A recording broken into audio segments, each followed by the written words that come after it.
Pertama-tama marilah kita ucapkan puji dan tasbih kita kepada Allah Subhanahu wa taala yang masih memberikan nikmat kepada kita sehingga kita bisa hadir kembali di acara Kaisar kajian Islam Akbar Ramadan 1432 Hijriah. Hari ini hari keempat bulan Ramadan. Insyaallah kita akan membahas mengenai mukjizat ilmiah Al-Quran dan Sunnah mengenai puasa dari ilmu kedokteran. Alhamdulillah kita hadir di tengah-tengah kita Ustaz Dr. Haidar yang akan membahasnya. Sebelum kita mulai, mari kita sama-sama mengucapkan basmalah. Bismillahirrahmanirrahim. Kepada Ustaz, waktu dan tempatkan Ustaz.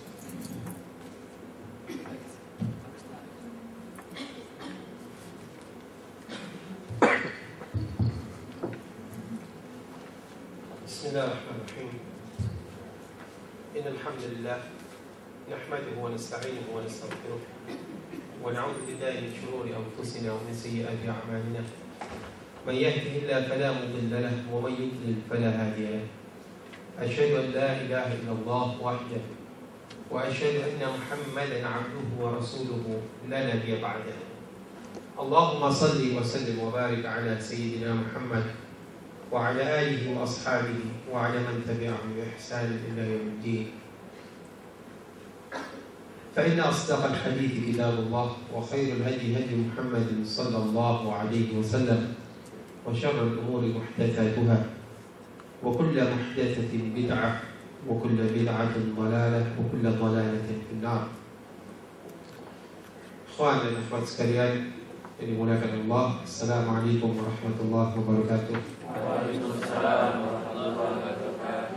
Alhamdulillah, pada siang hari ini kita berkumpul dalam insyaallah forum yang diridhai oleh Allah Subhanahu wa taala, dan mudah-mudahan hadirnya kita di tempat ini menambah amal kebaikan kita, menambah beratnya timbangan kebaikan kita di hadapan Allah Subhanahu wa taala. Insyaallah yang seperti kita harapkan dari semua aktivitas kita adalah keridhaan Allah Subhanahu wa taala. Dan juga mudah-mudahan hadirnya kita di tempat ini menambah, melengkapi dan menyempurnakan ibadah puasa yang sedang kita jalani ini, insyaallah. Baik, insyaallah kita akan nanti membahas tentang, sebagaimana dikatakan oleh pembicara tadi, kita akan berbicara tentang bagaimana puasa dalam tujuan kesehatan. Kita tahu puasa itu banyak sekali macam-macamnya, ya. Dan yang mensyariatkan puasa itu bukan hanya umat Islam, umat-umat terdahulu pun mensyariatkan puasa. Dan sampai sekarang pun di umat-umat yang lain selain umat Islam, mereka ada puasa, tapi dengan syariat yang berbeda, dengan cara puasa yang berbeda, ada yang bermacam-macam. Nah, sekarang kita ingin melihat, ya, dari semua jenis puasa yang ada tersebut, ya, orang Jawa ada puasa kejawen, apa itu puasa yang puasa putih, ya. Kemudian ada lagi puasa lagi apa macam-macam gitu. Ada yang di umat tertentu yang dia nggak makan sekian hari, ya. Nah, itu semua adalah bentuk-bentuk puasa mereka. Kemudian Allah turunkan syariat buat umat Islam ini, bentuk puasanya seperti ini, yaitu puasa dimulai dari fajar, wa kulu washrabu hatta yatabayyana lakum al-khaytul abyadu min al-khaytil aswad min al-fajr. Dimulai dari fajar. Kemudian sampai kapan? Sampai maghrib. Ya. Itu puasa kita. Kemudian disunahkan kita untuk bangun makan sahur. Disunahkan untuk makan sahur. Itu secara ringkas saja bagaimana ibadah puasa kita. Disunahkan makan sahur. Kemudian disunahkan ketika sahur kita meniatkan dalam hati kita bahwa kita akan berpuasa sampai maghrib nanti. Ya. Dan sunahnya apa? Diakhirkan sahur itu. Diakhirkan. Bukan diawalkan, gitu. Bukan dalam Islam ini bukan semakin panjang puasanya dan semakin bagusnya, tapi diakhirkan justru. Nah kemudian setelah itu ketika menjalani puasa apa? Diminta kita untuk banyak-banyak mengisinya dengan ibadah. Nah setelah itu berpuasanya sampai kapan? Sampai maghrib. Kalau di kita sekarang berapa jam? Kurang lebih sekitar 14 jam. Kurang lebih 14 jam. Kalau kita sahur misalkan jam 4, setengah 5 jam 4 ya. Subuh sekarang jam 5 kurang 4. Agak kita sahur jam 4 sampai setengah 5. Kemudian maghrib sekitar jam 6. Kurang lebih sekitar 13-14 jam kita berpuasa, tidak kemasukan makanan. Seluruh umat di dunia ini nggak ada yang puasanya melebihi dari 24 jam, nggak ada. Kemarin disebutkan di daerah mana di Eropa yang termasuk panjang adalah puasa sampai 19 jam, 20 jam mereka berpuasa. Nah, kemudian apa sunahnya setelah itu? Sunahnya adalah kalau sahur diakhirkan, kalau buka puasa adalah segerakan. Ya. Kemudian sunnahnya adalah memulai dengan apa? At-tamar, dengan kurma. Dimulai dengan kurma dalam hadisnya. Kalau kau tidak dapatkan kurma, dengan air. Ya. Kalau nggak ada kurma, prioritas kedua dimulai dengan air. Ya. Kemudian setelah itu apa? Disunahkan apa? Untuk tidak berlebih-lebihan. Ya. Perintah kulu washrabu wala tusrifu, makan dan minumlah tetapi jangan berlebihan. Itu juga berlaku pada saat berbuka puasa, pada saat kemauan termasuk sahur. Kemudian setelah itu disyariatkan kita qiyamul lail dan seterusnya. Nah, dari gambaran yang seperti ini, sekarang kita ingin melihat dari perspektif kesehatan, dari model puasa seperti singkat yang saya berikan tadi itu. Pertama, kita ingin melihat apakah puasa yang kita lakukan ini memiliki dampak negatif terhadap kesehatan atau tidak. Ya. Kalau ada puasa-puasa orang yang berpuasa sampai 2-3 hari, ada puasa yang sampai 2 hari nggak makan nggak minum, ya. Ada orang yang sampai 1 hari penuh 24 jam tidak kemasukan makanan. Nah, sedangkan kita tidak kemasukan makanan, ya, maksimal adalah sekitar 20 jam. Ya. Nggak ada yang lebih daripada itu di dunia ini. Nah, kondisi yang seperti ini apakah berbahaya bagi kesehatan kita? Ini pertama dulu kita. Sebelum kita lihat manfaatnya, kita tahu dulu, jawab dulu. Karena kalau siapa tahu di antara Anda ada orang-orang non-muslim yang mendebat Anda. Siapa bilang puasa bermanfaat? Puasa itu berbahaya. Bayangkan tubuh kita nggak diisi makanan sementara kita bergerak, sementara kita berpikir, kita butuh cairan, kita butuh gula, tapi kita nggak masukin makanan. Bagaimana itu penjelasannya? Itu harus bisa menjelaskan bahwa puasa kita ini sama sekali tidak memberikan mudarat kepada kesehatan. Sebelum bicara manfaat. Nah, bagaimana penjelasannya? Ya. Allah alam. Antum ada yang latar belakang pendidikannya biologi kan? Gak ada gitu. Kebanyakan apa IT ya, jadi teknik ya. Baik, ya udahlah. Sekarang kita berhayal sedikit ke arah biologi gitu. Jadi tubuh kita ini, ya, zat makanan yang masuk ke dalam tubuh kita bisa bagi dia kepada cairan dan mineral. Pertama. Kemudian yang kedua apa? Protein. Kemudian yang ketiga adalah lemak. Ya. Yang keempat adalah karbohidrat. Ya. Dan kemudian baru yang vitamin-vitamin. Gitu. Nah, dari semua jenis-jenis tadi, jenis-jenis unsur makanan yang tadi itu, yang berdampak cepat terhadap tubuh apabila dia terjadi defisiensi dalam tubuh kita, kekurangan dalam tubuh kita, apa yang memberikan dampak yang paling cepat dan langsung berbahaya dan langsung fatal? Kekurangan protein itu dampaknya lama. lama, sampai kurang protein bertahun-tahun, sampai timbul kwashiorkor, itu perutnya jadi buncit macam-macam begitu, itu butuh waktu lama. Ya, gak akan puasa sehari 2 hari jadi seperti itu. Ya. Kurang lemak juga enggak. Ya, gak akan seperti itu ya, dampaknya. Yang memberikan pengaruh paling cepat terhadap kesehatan kita kalau terjadi kekurangan itu adalah 2. Air dan mineral, cairan dan mineral. Karena itu kalau orang muntah-muntah dan diare, dalam waktu 1-2 jam bisa shock, bisa meninggal. Anak kecil begitu, apalagi anak kecil. Kenapa? Karena kekurangan cairan. Ya. Nah, kekurangan cairan itu cepat sekali dampaknya.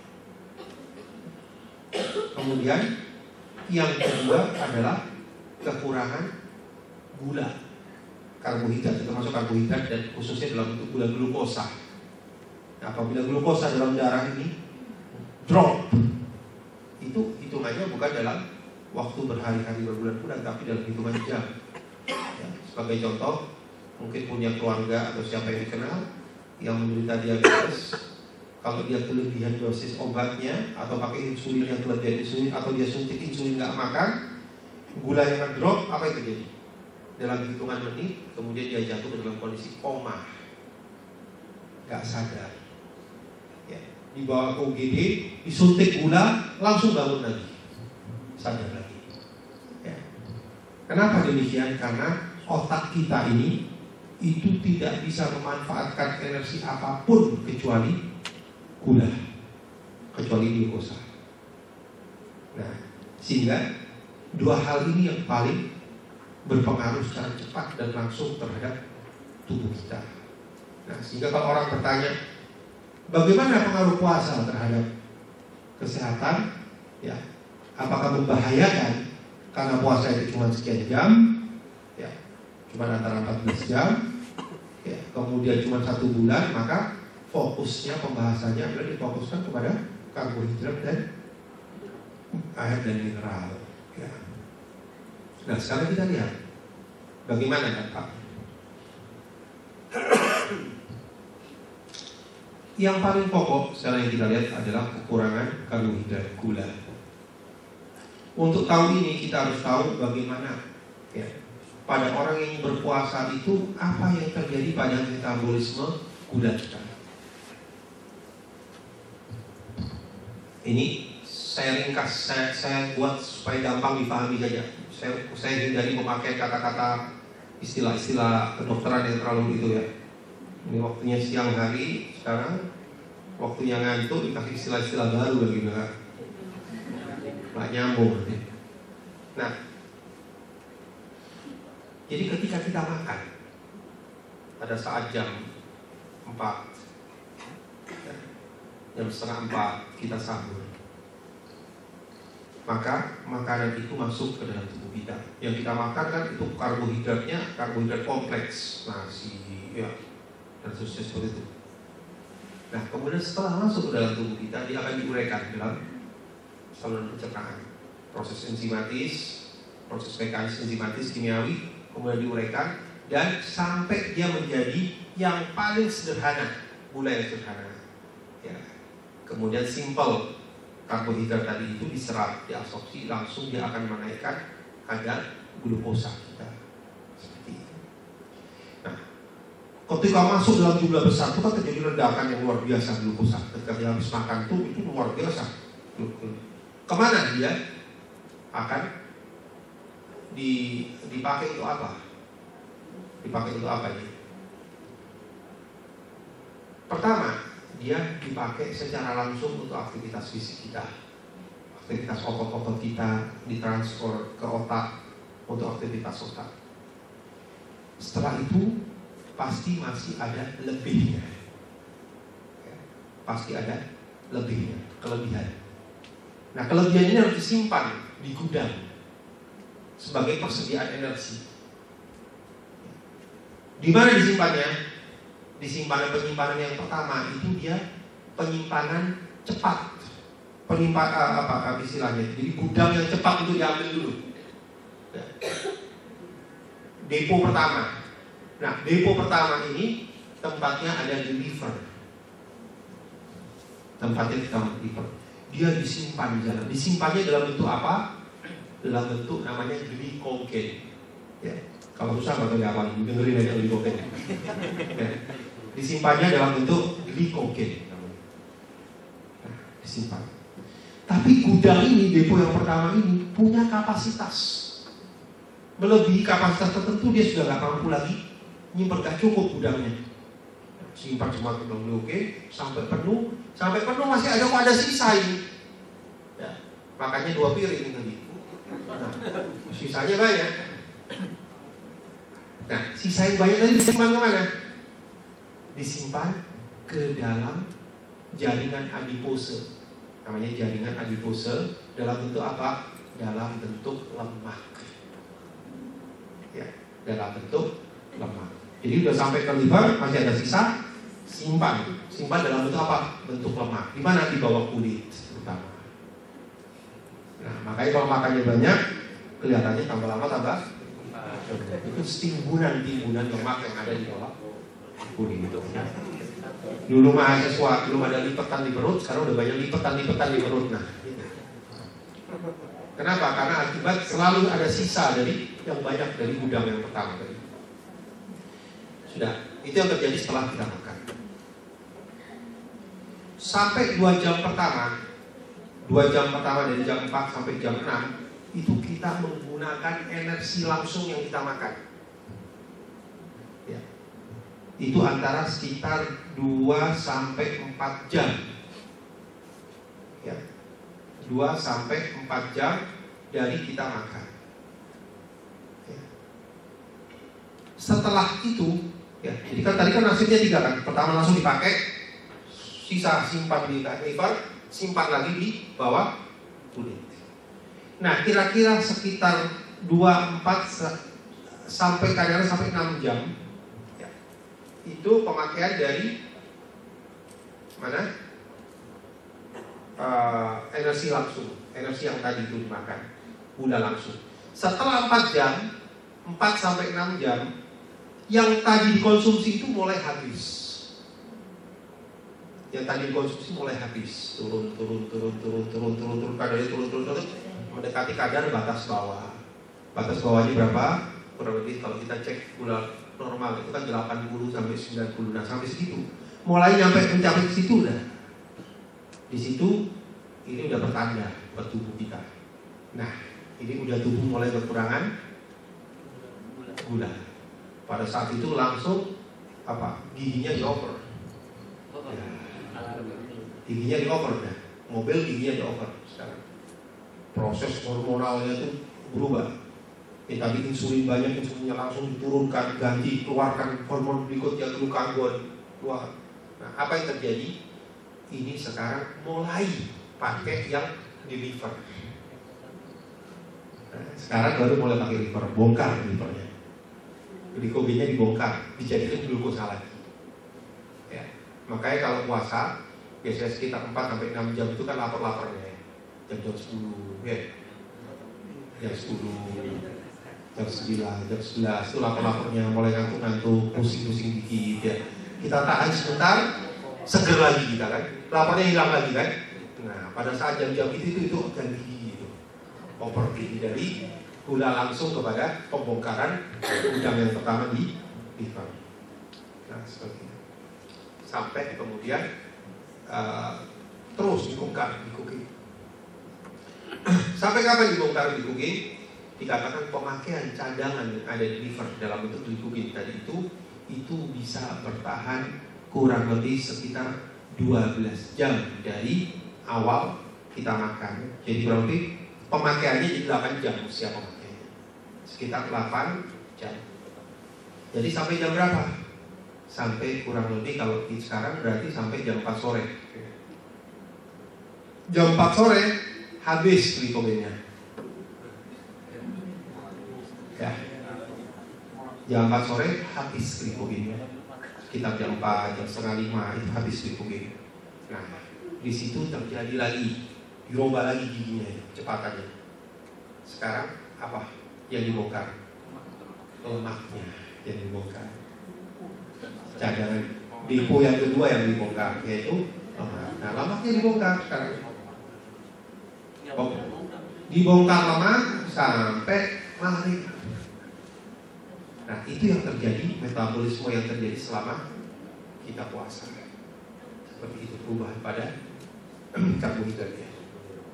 Karena itu proses metabolisme yang terjadi antara jam 4 sore sampai maghrib itu persis seperti proses metabolisme yang terjadi ketika seseorang melakukan jogging. Sama, ketika orang jogging seperti itu. Jadi jogging itu awalnya dipakai energi gula, habis pakai glikogen, dia masih gerak terus, kebutuhan energinya lebih tinggi daripada kita diam kan. Nah, cepat habis di glikogen. Nah, setelah itu orang yang jogging itu dia akan membongkar lemaknya. Makanya olahraga yang bagus buat orang gemuk itu adalah jogging atau jalan panjang, ya, yang jauh, aerobik, bukan lari cepat jangka pendek, bukan. Ya, bukan itu. Nah, itu persis, sehingga subhanallah di sini kita melihat salah satu bagian kelihatan manfaat orang puasa. Orang puasa itu 2 jam terakhir itu seperti orang jogging. 2 jam terakhir menjelang dia puasa itu seperti metabolisme orang yang lagi jogging. Jadi terjadi pembongkaran lemak ya untuk dirubah menjadi glukosa. Mau tahu namanya prosesnya? Namanya gluconeogenesis. Kalau yang tadi pembongkaran dari glikogen menjadi glukosa namanya glikolisis. Ya. Kalau pembentukan pembentukan gula menjadi glikogennya glikogenesis. Kalau ini glikolisis. Ya. Nah, itu yang terjadi. Nah, kemudian di sini 2 jam terakhir gluconeogenesis. Seperti itu.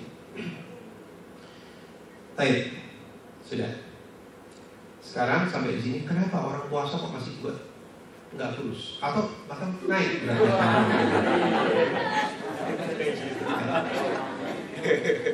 Terjadi tidak orang puasa justru tambah gemuk? Coba, kira-kira logikanya gimana kalau dilihat dari metabolisme tadi? Jadi, yang dia simpan dalam depo kedua, dalam jaringan subkutan, sisa energi yang dia simpan di depo kedua itu, ya, misalkan dia simpan di situ setelah sahur, dia simpan di situ sebanyak misalkan 400 kalori, misalkan ya, supaya itu ilustrasi gampangnya 400 kalori dia simpan. Karena kalau mau teknik lebih baik kasih angka-angka matematis gitu aja. Nah, 400 kalori. Nah, kemudian sisa 2 jam seperti orang maraton tadi itu, yang dia keluarkan cuma 200.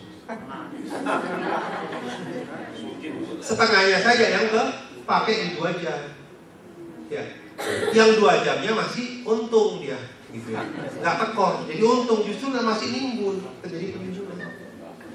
Itulah kenapa orang puasa justru ada orang puasa yang nggak tambah kurus jadi tambah gemuk. Kenapa? Karena dia sahurnya banyak misalkan, atau bukanya banyak. Yang dia makan selama malam harinya itu penimbunan energinya banyak, sehingga nggak cukup dihabiskan dalam 2 jam. Kenapa? Karena yang menurunkan berat badan pada orang puasa itu hanya 2 jam terakhir. Yang menurunkan berat badan 2 jam terakhir. Kalau mau olahraga, ya, yang kelebihan berat badan mau olahraga pada masa puasa itu olahraganya di 2 jam terakhir ini.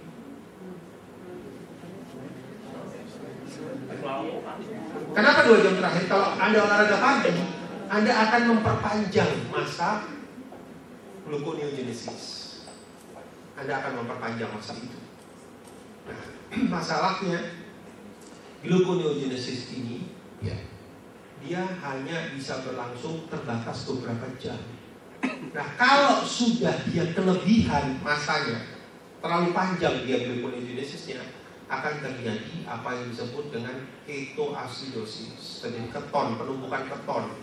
Karena hasil di antara hasil yang dihasilkan oleh proses gluconeogenesis itu keton meningkat.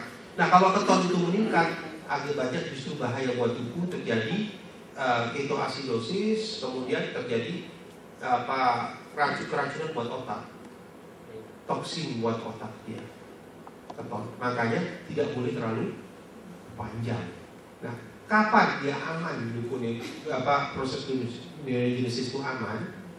Dia dikatakan aman sampai kurang dari sekitar kurang dari 12 jam sampai 12 jam. Kalau dia sudah lebih antara 10 sampai 12 jam terjadi gluconeogenesis, itu sudah bahaya. Ya. Nah, kalau kita hitung seperti itu, berarti kan kapan orang itu bahaya? Kalau sudah lebih dari 24 jam tidak kemasukan makanan. Padahal tidak ada di dunia ini puasanya umat Islam ya melebihi 24 jam. Nah, dari sini Anda bisa menjelaskan kepada orang-orang bahwa puasa itu tidak berbahaya. Ya. Puasa itu tidak berbahaya. Kenapa? Karena penjelasannya secara ilmiah ya, seperti itu. Baik. Jadi tadi sudah terjawab ya.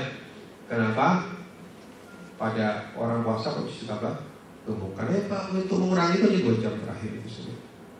Nah, sekarang kita lihat ini, kita kaitkan dengan syariat Islam. Subhanallah. Ya. Rasulullah SAW memerintahkan kita untuk apa? Mengakhirkan sahur. Tujuannya apa? Tujuannya agar ya, secara ilmiah, hikmahnya, bukan tujuannya, hikmah secara ilmiahnya apa? Dia akan memperpendek gluconeogenesis, memperpendek masa pembongkaran lemak. Kenapa? Karena itu bisa jadi efek penumpukan keton. Nah, itu yang kemudian diperpendek. Nah, subhanallah, hikmahnya. Ya. Apa jadinya kalau misalkan syariat Islam itu, ya, kemudian perintah Rasulullah, awalkan sahur, semakin panjang puasanya semakin bagus. Itu berarti bertentangan dengan ya, yang pengetahuan, ilmu pengetahuan. Tapi sama sekali tidak. Kenapa? Karena Allah Subhanahu wa taala yang katakan Rasulullah datang dari Allah Subhanahu wa taala, yang yantiqu 'anil hawa in huwa illa wahyun yuha. Apa yang disampaikan Rasulullah itu semuanya dari Allah yang Maha Tahu. Ya. Ini mukjizat falsafah. Ya. Terbukti dari ilmu pengetahuan. Diperintahkan kita akhirkan dan diperintahkan untuk sahur. Diperintahkan untuk sahur, ditekan oleh Rasulullah. Karena apa? Dikatakan dalam tasahharu fa inna fis sahur barakah. Sahurlah kalian karena sesungguhnya dalam sahur itu barakah. Seperti ini. Nah, kemudian apa? Perintahnya mempercepat buka puasa. Kenapa mempercepat buka puasa? Tadi itu juga menghindari jangan sampai terjadi proses gluconeogenesis yang terlalu panjang. Seandainya nggak ada syariat ini, ya, nggak diperintahkan untuk mempercepat puasa, bisa jadi orang seenaknya, nanti aja lah saya jam 8 bukanya, jam 9 aja. Nah, seperti itu. Jadi sama sekali puasa yang kita lakukan ini tidak mudarat kepada kesehatan. Ya. Untuk memperpendek. Kemudian apa yang disunahkan ketika berbuka? Disunahkan ad-damar, kurma. Subhanallah, ini juga mukjizat. Kurma itu adalah makanan yang kandungannya kaya dengan jenis karbohidrat yang simpel. Apa karbohidrat yang simpel tadi? Karbohidrat yang simpel adalah karbohidrat yang langsung siap diabsorpsi dalam saluran cerna kita. Kalau kita makan nasi, itu butuh waktu untuk menaikkan lagi gula darah kita. Ya. Tapi kalau kurma kita makan, cepat langsung dia menaikkan gula darah lagi. Yang tadi gulanya terus di batas bawah terus, ya, batas minimal terus, sehingga terjadi gluconeogenesis terus. Begitu kita makan kurma masuk, maka itu kita hentikan proses gluconeogenesis. Kenapa? Karena ada asupan glukosa yang cepat masuk. Ya. Jangan bayangkan dengan aktivitas kita di sini misalnya, yang kita nggak mungkin hipoglikemia nggak akan terlalu kurang gulanya. Kenapa? Karena di ruangan AC, nggak terlalu capek, aktivitas fisik nggak terlalu berat. Coba Anda bayangkan yang berpuasa itu adalah kuli bangunan. Yang berpuasa itu adalah orang-orang dengan pekerja berat. Bayangkan di zaman Rasulullah dulu, yang kalau perjalanan ya itu dari satu tempat ke tempat lain itu jalan berapa kilo, ya. Itu dalam kota itu saja, pernah panas dan seterusnya. Nah, kondisi seperti itu akan mempercepat ya. Kalau tadi mungkin kita bisa jam 4 baru dari Genesis, mungkin mereka sudah berlangsung 4 jam. Kenapa? Kuda-kuda habis duluan itu dibongkar. Nah, sehingga perlu ada syariat, ada aturan yang menekankan bahwa buka itu harus dipercepat. Dan makanlah dengan makanan yang kandungannya adalah glukosa yang tinggi. Nah, Rasulullah saat itu nggak kuliah di kedokteran. Rasulullah nggak kuliah di kedokteran, nggak belajar textbook tentang metabolisme dan seterusnya, nggak belajar. Tapi dari mana Rasulullah tahu?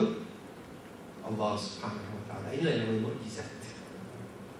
Bagaimana Rasulullah mengetahui sesuatu rahasia ilmu pengetahuan 1400 tahun yang lalu.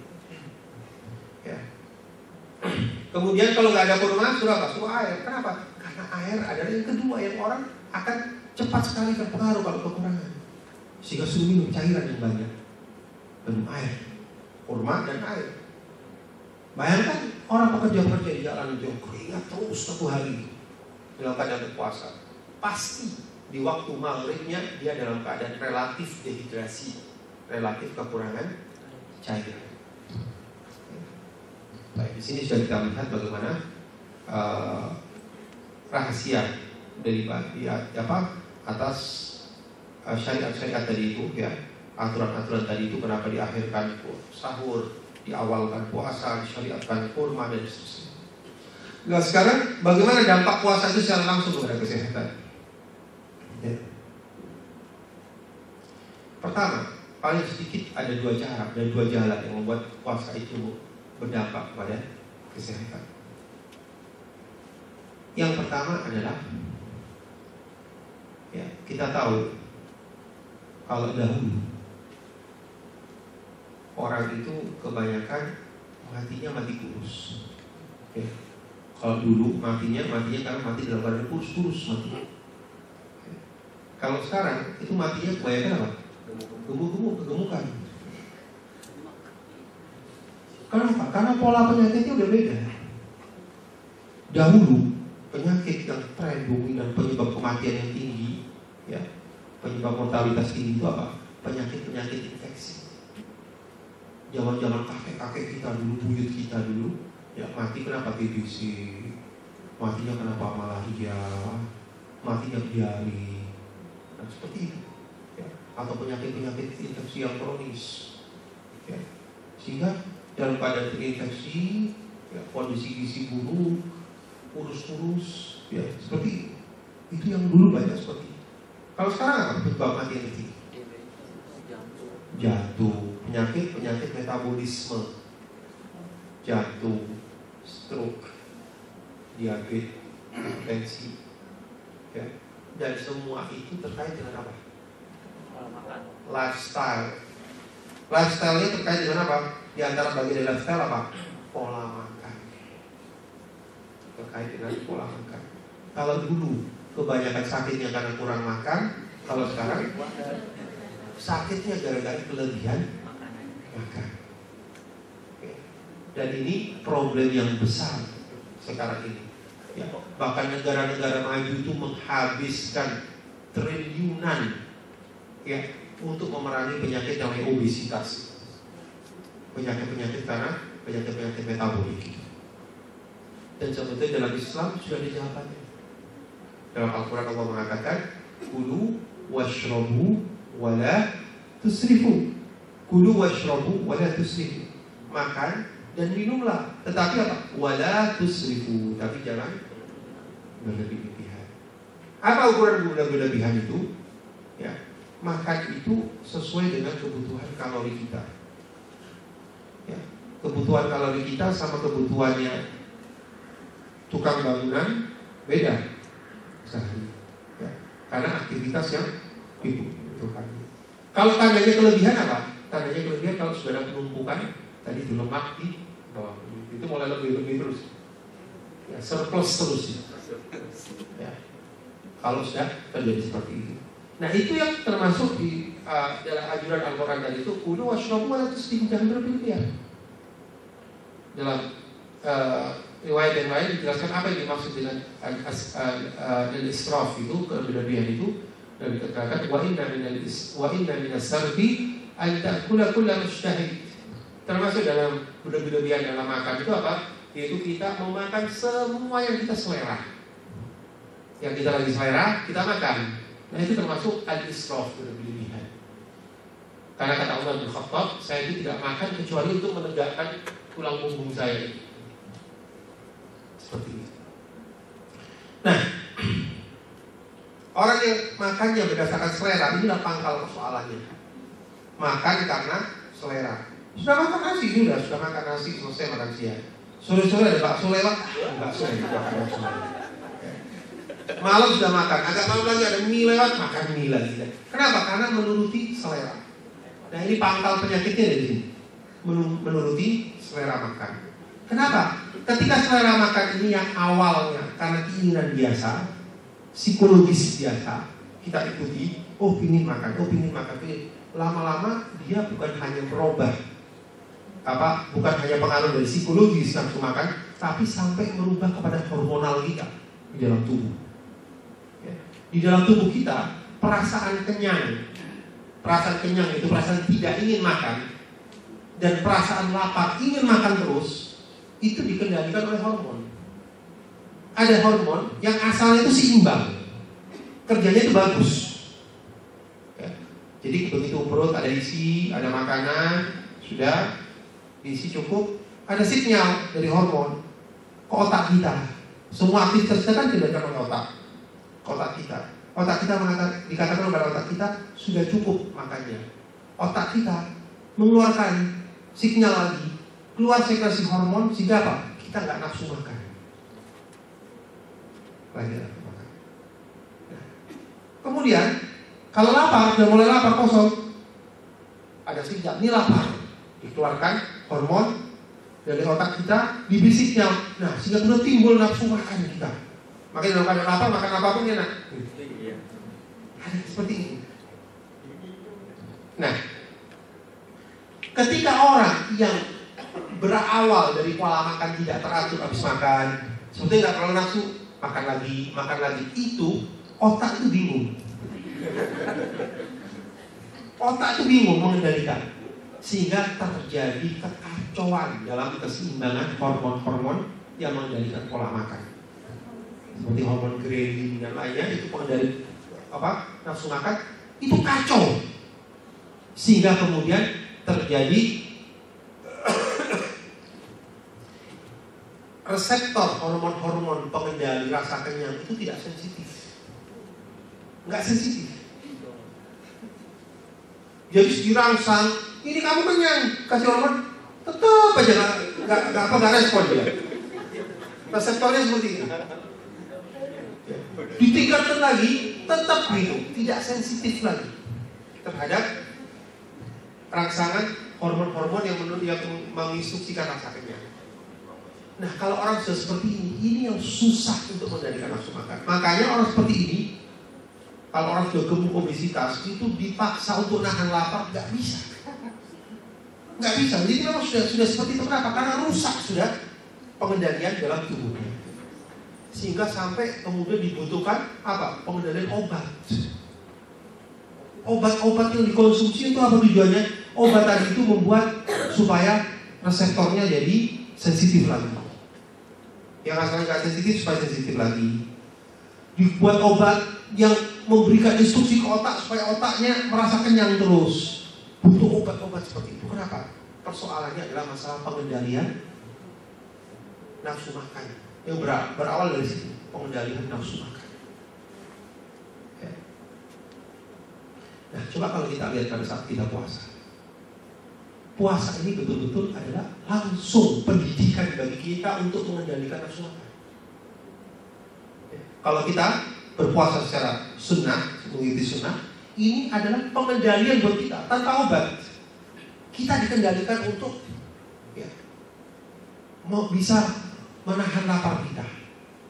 Kalau kita pada saat biasa, apa yang membuat orang tadi itu tetap gak bisa karena gangguan hormon, kemudian apa? Motivasi tidak ada. Motivasinya gak ada. Sudah kalah dia dengan instruksi dari dalam, instruksi dari internal ya, tubuhnya, hormonal, tidak bisa dia kompensasi dengan otak dia. Otak dia bahwa saya harus sehat, saya harus itu gak bisa. Kenapa? Karena motivasinya kurang kuat. Tapi berbeda ketika di bulan Ramadan, ya, maka nggak ada motivasi yang lebih kuat daripada ibadah. Motivasi untuk tetap mengendalikan walaupun kita lapar nggak makan itu ibadah. Karena motivasinya ibadah. Kenapa? Karena Allah ancam kalau nggak neraka. Ya. Kalau dilakukan jannah, nggak ada motivasi yang lebih kuat daripada motivasi itu. Ya. Dibanding motivasi yang lain-lain, mau tampil langsing, mau apa itu masih kadang-kadang kalau sudah lapar, bodoh lah nggak langsing nggak gitu. Udah kenyang ingat lagi dia gimana caranya saya supaya langsing gimana. Udah kenyang gitu. Begitu lapar kita bodoh lah. Tapi kalau pada saat puasa, nah itu nggak bisa. Kenapa? Karena motivasinya tidak ada motivasi yang lebih kuat. Dengan harapan orang yang mengikuti puasa secara sunnah, setiap 1 tahun sekali kita dilatih oleh Allah kendalikan nafsu makan. Salah satu hikmahnya, kendalikan nafsu makan. 1 bulan kita dilatih, harapannya 1 bulan setelah itu keluar dari puasa, kita sudah terbiasa. Kalau ada rasa lapar dikit di perut kita nggak bingung. Yang membuat orang banyak makan itu kan gitu. Begitu berasa lapar dikit, dia bingung. Mana makanan? Kemana saya mau makan? Aduh udah lapar nih. Nah itu yang membuat dia nggak bisa menurunkan berat badan. Tapi dengan dia dilatih dengan puasa, dia lapar. Saya lapar. Oh belum maghrib, nanti 6 jam lagi makannya. Nah. Padahal lapar, tapi dia latih rasa lapar tadi itu dengan kendali otak dia. Nah seperti inilah akan melatih orang nantinya mengatur pola makan di luar bulan puasa. Ketika dia mulai lapar, saya tadi baru sarapan siang, nanti 2 jam lagi saya baru makan siang. Dia bisa kendalikan. Nah kalau orang sudah bisa kendalikan seperti ini, Masya Allah, itu pangkal dari kesehatan yang luar biasa. Orang bisa mengendalikan nafsu makannya dia. Kemudian kalau kita lihat luar biasa penyakit-penyakit karena kegemukan itu luar biasa. Ya. Orang yang berat badannya ya 20% di atas berat badan normal itu resiko kematian, angka kematiannya itu meningkat 20-30% di atas orang yang berat badan normal. Sampai kalau dia meningkat 50% di atas berat badan normal, itu angka kematiannya meningkat 2 kali lipat daripada orang normal. Ya. Karena itu kalau orang gemuk, ya, ini dalam hitungan biologis ya, karena penyakit dan seterusnya, orang gemuk itu perkiraan rata-rata usianya semakin pendek, semakin tidak obesitas semakin. Saya pernah orang paling panjang usianya pernah saya temui di rumah sakit, pasien saya baru meninggal beberapa bulan yang lalu dalam tahun ini, usianya 108. Ya. Itu masih bisa baca Al-Quran nggak pakai kacamata. Kalau dia waktu itu sempat opname 2-3 kali. Kalau opname itu dijaga oleh kakek dan nenek-nenek yang itu adalah anaknya nomor 2, nomor 3, 90, 80 itu anaknya yang jaga dia. Kenapa? Karena makannya dia bilang saya nggak suka makan banyak. Dan kerjanya dia adalah setiap hari jalan beberapa puluh kilo. Jadi bisa ditiru. Kalau umur panjang dari kantor sini rumah jalan.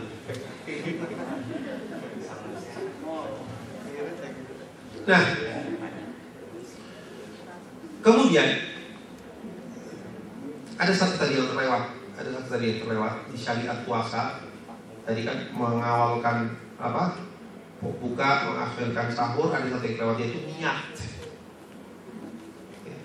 Kita kan berniat bahwa kita akan berpuasa sampai maghrib. Ternyata niat itu pengaruhnya besar sekali. Jadi ketika kita niat, seperti yang baru saya jelaskan, bahwa rasa lapar ya, itu dikendalikan oleh otak. Laju metabolisme seberapa ya, basal metabolisme rate kita dikendalikan oleh otak juga. Nah, ketika kita niat, itu seolah-olah kita buat program di otak kita. Kita buat program di otak kita bahwa saya tidak akan terisi oleh makanan sampai nanti maghrib. Nah, itu otomatis otak itu mengendalikan semua di tubuh kita. Sekresi asam lambung, kalau kosong asam lambung dikeluarkan. Ya. Itu langsung ditekan oleh otak. Asam lambungnya nggak terlalu banyak, laju metabolismenya dikurangi, hormon yang merasakan lapar dikurangi, seterusnya seperti itu. Itu niat. Makanya Rasulullah SAW syariatkan untuk kita niat dalam puasa. Nah, ilustrasinya begini saja. Sekarang ini kita nggak makan dari pagi sampai maghrib, tenang kita. Coba kalau misalkan hari biasa kita terlambat makan 2 jam saja. Waktunya makan kita rutin jam 1 siang makan. Tiba-tiba hari itu kita udah rencana mau makan, nggak bisa. Ada kerjaan, ada ini, terlambat 2 jam saja sampai jam 3. Apa yang terjadi? Laparnya lebih daripada kita puasa, ya kan? Lemesnya lebih daripada lemesnya waktu kita saat puasa. Kenapa? Karena itu belum diprogram dari sini. Programnya masih program mau makan gitu. Dari sini. Sehingga laju kecepatan metabolismenya masih, asam lambungnya masih, semuanya masih gitu. Nah, insulinnya juga masih dikeluarkan banyak sehingga lebih cepat dia drop gulanya. Itulah rahasianya kenapa Rasulullah SAW perintahkan kita untuk niat dalam berpuasa. Kemudian jalan yang kedua, ya, yang membuat orang bisa sehat dalam berpuasa adalah kalau tadi dari masalah pengendalian pola makan, yang kedua adalah yaitu banyak ibadah. Ibadah itu kaitannya dengan kesehatan luar biasa. Ya, orang banyak ibadah. Apa itu? Para salafun saleh, para sahabat, tabi'in, kalau berpuasa, ya, apa yang paling menonjol tengah-tengah mereka? Ibadah itu. Ada 2, tilawatul Quran dan qiyamul lail. Itu yang paling menonjol para salafun saleh kalau kita sampai di bulan Ramadan. Ya. Karena itu Al-Imam Ibnu Rajab Al-Hambali mengatakan orang kalau menghatamkan Al-Quran di hari-hari biasa itu ada hadisnya tidak boleh kurang dari 3 hari kan, maksimal 3 hari. Kalau kurang dari 3 hari tak boleh menghatamkan Al-Quran ya. Kecuali di bulan Ramadan. Kalau di bulan Ramadan ya di tempat khusus yang tempat yang mufaddal, maka di mufaddalah atau syahr mufaddal, di tempat bulan yang utama seperti di apa namanya bulan Ramadan dibolehkan. Karena itu kalau para salafun saleh ya itu seperti itu. Sayyidina Utsman itu di bulan Ramadan khatam Quran 60 kali. Siang khatam, malam khatam. Imam Syafi'i juga demikian. Imam Az-Zuhri, imamnya ahli hadis. Imamnya ahli hadis. Ya, rujukannya ahli hadis. Itu dikatakan Al-Imam Az-Zuhri yafirru min qira'atil hadis di syahr Ramadan wa qala hadha syahrul Quran. Imam Az-Zuhri itu kalau bulan Ramadan itu dia tutup kajian hadisnya, ditutup. Enggak mau kajian hadis. Dia katakan hadha syahrul Quran. Ini bulan Al-Quran. Sehingga dia banyak membaca Al-Quran dan menghatamkan Al-Quran berkali-kali. Nah, Imam Malik itu dia tutup kajian ilmunya, tidak mau menjawab fatwa-fatwa yang ditanyakan kepada dia dan mengatakan hadza syahrul Quran, ini bulan Al-Quran, banyak membaca Al-Quran. Nah, seperti itu mereka ya. Puasa ini adalah syahrul Quran yang kita minta dekat dengan Al-Quran. Nah, kalau para imam-imam dulu menutup kajian ilmu, menutup hadis dan seterusnya karena apa? Karena Al-Quran. Kalau kita sekarang apa? Nggak sempat ngaji kenapa? Ya, yang ibu-ibunya sibuk dengan sinetron Ramadan, ya, sibuk dengan acara-acara Ramadan, sibuk dengan bikin makanan dan seterusnya, meninggalkan Al-Quran karena urusan itu. Kalau dulu urusan din, mengkaji hadis, ya, mengkaji ilmu itu masya Allah luar biasa, pada ditinggalkan ke sesuatu yang lebih afdal, yaitu baca Al-Quran. Ya, waktu prime time di dalam bulan Ramadan itu apa? Waktu sahur. Kita banyak doa, baca Al-Quran dan seterusnya. Justru apa yang terjadi sekarang? Diisi sahur itu dengan acara televisi. Allah, Yang muncul syaitan semua yang rusak ibadah puasa kita. Para pelawak dan seterusnya, ya, yang mengisi dengan acara-acara yang nggak ada bobotnya sama sekali, nggak mengingatkan orang kepada Allah, merusak ibadah Ramadan kita itu. Ya. Kalau perlu selama Ramadan itu matikan televisi, jangan ada televisi di rumah kita selama Ramadan. Diputar untuk menunggu azan maghrib aja. Nah, kemudian yang kedua adalah qiyamul lail. Qiyamul lail ini adalah ibadah para salafun saleh di dalam bulan Ramadan. Ya. Dikatakan ketika Umar bin Khattab memerintahkan para sahabat, ya, untuk menghimpun para sahabat, dua orang sahabat, At-Tamim Ad-Dari dan At-Tamim Ad-Dari dan Abu Malik, untuk menghimpun para sahabat menegakkan qiyamul lail salat tarawih. Dikatakan apa? Mereka itu membacakan yaqra'una bimi'ain.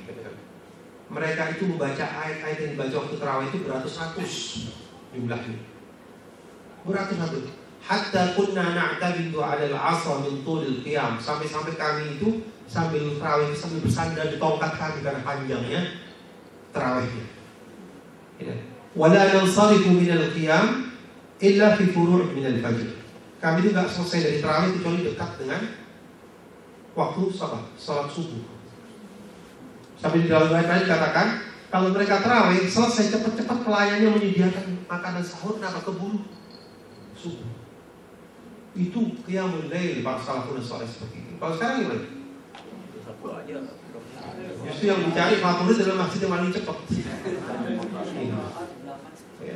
Padahal mau apa? Keburu apa? Kalau kita mau cepet-cepet keburu apa? Keburu pulang ke rumah, nonton TV, ngobrol dan seterusnya. Padahal ini adalah bulan Ramadan yang Allah janjikan luar biasa buat orang yang beribadah. Nah, orang yang banyak qiyam, banyak tilawatul Quran, apa yang dia akan dapatkan dalam dirinya apa? Ala bi dzikrillahi tatma'innul qulub. Orang yang berzikir kepada Allah banyak itu tenang, enggak takut apa-apa. Enggak takut apa-apa sama sekali. Enggak risau apa-apa, enggak cemas, enggak apa, semua tenang, dia ada semua problem tenang. Kenapa? Dia dekat sama Allah Subhanahu wa taala. Ala bi dzikrillahi tatma'innul qulub. Seperti itu. Nah, sekarang ini penyakit yang banyak sekali diderita oleh orang sekarang adalah penyakit yang disebut penyakit psikosomatis. Penyakit karena faktor kejiwaan. Ternyata faktor jiwa itu memiliki dampak yang besar kepada kesehatan.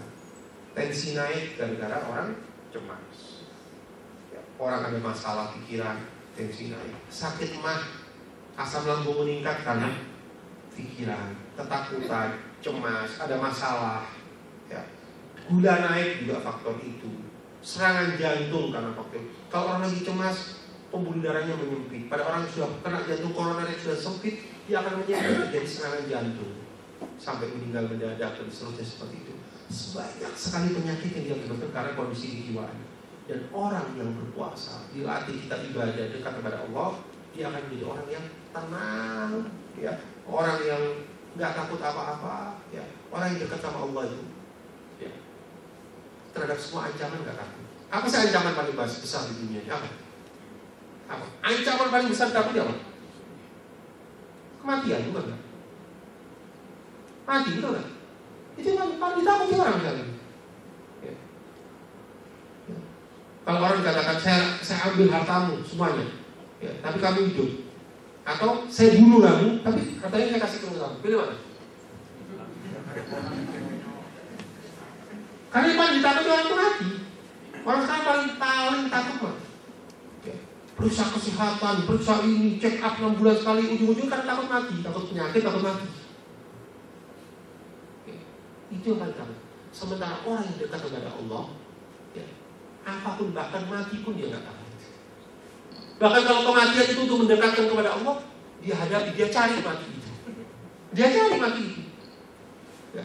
Orang-orang dahulu, para mujahidin, para sahabat Rasulullah SAW, para tabi mujahid itu, kalau pulang dari arena jihad, pulang dari jihad peperangan masih hidup nangis. Kenapa saya kok hidup? Kok nggak mati? Kenapa kok saya nggak mati? Coba saya mati, saya mendapatkan jannah. Mati yang paling ditakuti orang itu jadi masalah remeh buat mereka, karena dekat kepada Allah. Apalagi masalah-masalah yang takut dikeluarkan dari pekerjaan, takut apa, masalah apa, takut miskin, kecil semuanya buat orang-orang yang dekat kepada Allah Subhanahu wa Ta'ala. Nah, puasa ini mendekatkan orang kepada Allah, membuat jiwa tenang, dan jiwa yang tenang itu yang membuat kondisi badan jadi sehat. Insyaallah itu sedikit tentang uraian dari bagaimana dampak as-shaum ini bagi kesehatan. Waktunya sudah habis, sudah lebih. Insyaallah itu yang dapat saya sampaikan. Mudah-mudahan ada manfaatnya. Aku lupa lihat astagfirullahaladzim. Wassalamualaikum warahmatullahi wabarakatuh. Waalaikumsalam. Terima kasih Ustaz atas pemaparannya mengenai puasa ditinjau dari segi kedokteran. Seperti kita waktu udah habis ini pertanyaan masih bisa Mas? Masih bisa. Soalnya ada aja udah disiapin. Ada yang mau bertanya tentang pembahasan?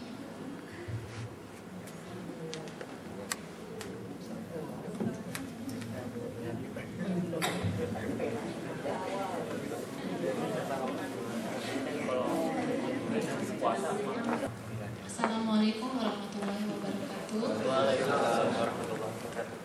Yang ingin saya tanyakan, ini yang tadi diuraikan oleh dokter ini kan untuk kondisi manusia normal, maksudnya tidak berbadan luas, hamil seperti itu, kemudian juga tidak ada tanggung jawab menyusui. Nah ini puasa untuk ibu hamil apakah akan membahayakan janinnya, dan juga untuk yang menyusui apakah akan mempengaruhi kualitas janinnya seperti itu? Itu aja dok. Assalamualaikum. Waalaikumsalam. Baik. Jadi secara umum kondisi orang ibu hamil dan menyusui itu secara umum tidak ada masalah berpuasa secara umum. Bukan kalau dalam kedokteran itu ada kontraindikasi relatif, kontraindikasi mutlak. Kalau mutlak itu sudah sama sekali nggak boleh. Nah ini bukan kontraindikasi mutlak. Ya. Bukan kalau berarti hamil menyusui nggak boleh puasa. Berarti boleh kan? Nggak ada masalah. Tetapi ada secara individual ada orang-orang yang memang dia tidak kuat ketika dia hamil atau ketika dia menyusui untuk berpuasa. Ya. Nah pada orang-orang tertentu seperti ini, kalau dia nggak kuat, dibolehkan. Nah itu subhanallah, kita lihat syariat Islam lagi lengkap, ya, lengkap luar biasa. Karena itu syariat Islam apa? Khusus diberikan apa? Rukhsah, diberikan dispensasi kepada wanita menyusui dan ibu hamil untuk apa? Untuk tidak puasa. Pada orang sakit, orang perjalanan jauh yang lelah luar biasa, diberikan rukhsah untuk tidak berpuasa. Jadi kalau dikatakan apa pasti kalau ibu hamil dan menyusui nggak berpuasa, enggak, dibolehkan, nggak ada masalah. Tetapi pada kondisi-kondisi tertentu yang dia memang nggak tahan, kalau dia setiap misalkan puasa mau pingsan, nggak kuat dan seterusnya, dibolehkan untuk tidak berpuasa. Ya insyaallah.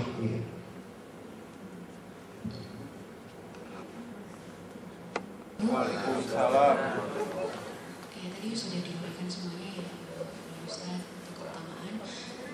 Saya ingin tanya jenis-jenis makanan dan minuman apa yang baik kita konsumsi saat buka maupun sahur supaya semuanya terserap dan bekal kita untuk 14 jam ke depan.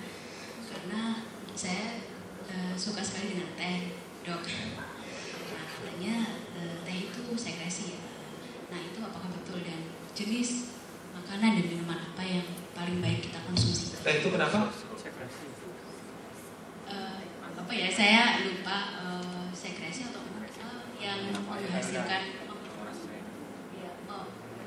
menghasilkan banyak cairan betul nggak untuk teh gitu? Diuresis pasti. Ya, mungkin itu aja tadi pertanyaan saya. Makasih. Sebetulnya tentang jenis makanan ya, kalau yang ada dalam diri itu kan seperti itu ya, ketika kita memulai buka misalkan makanan yang manis dengan glukosa yang simpel seperti kurma dan seterusnya. Kemudian bagaimana pola makan kita selama di malam hari, tetap kita memakai kaidah umum, yaitu tidak berlebihan dalam makanan. tetap memakai pola makanan yang khairul umur awsatuha. Sebaik-baik perkara itu yang sedang-sedang, tidak terlalu berlebihan dan tidak kurang gitu. Tentang khusus tadi pertanyaan tentang teh itu tidak ada masalah, nggak ada problem sama sekali, nggak apa-apa gitu ya. Kenapa? Karena teh itu bahkan justru bagus buat kesehatan. Teh itu dia mengandung antioksidan, ya, dia mengandung antioksidan, dia melindungi tubuh kita, sel-sel kita dari oksidan yang ada dalam tubuh kita. Jadi manfaatnya banyak teh itu. Insya Allah nggak apa-apa. Baik. Baik, rekan sekalian, mungkin cukup 2 pertanyaan saja. Semoga apa yang kita bahas hari ini bermanfaat bagi kita dan motivasi kita untuk berpuasa lebih bertambah lagi. Walaupun tetap harus diiringi dengan niat yang ikhlas karena Allah SWT. Untuk mungkin ada pengumuman yang selanjutnya itu dari lomba, diingatkan lagi nih. Ini para pesertanya masih sedikit untuk tausiah dan adanya. Ini ada hadiah menariknya nanti kalau yang menang. Dan yang perlu diingat nih, kalau menang dapat hadiah semua ini. Ada souvenir. Untuk yang udah daftar jangan lupa hari Selasa itu kita membaca cermat, Rabu bazan, Kamisnya tausiah Ramadan. Kami tunggu lagi partisipasinya. Demikian apa yang kita hari ini, kita tutup dengan doa penutup majelis.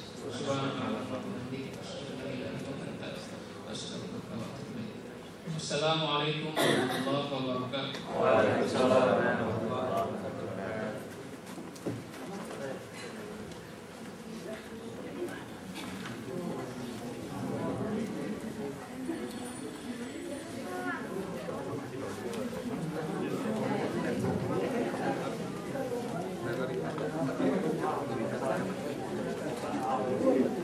Mas, satu aja ke bawah ya.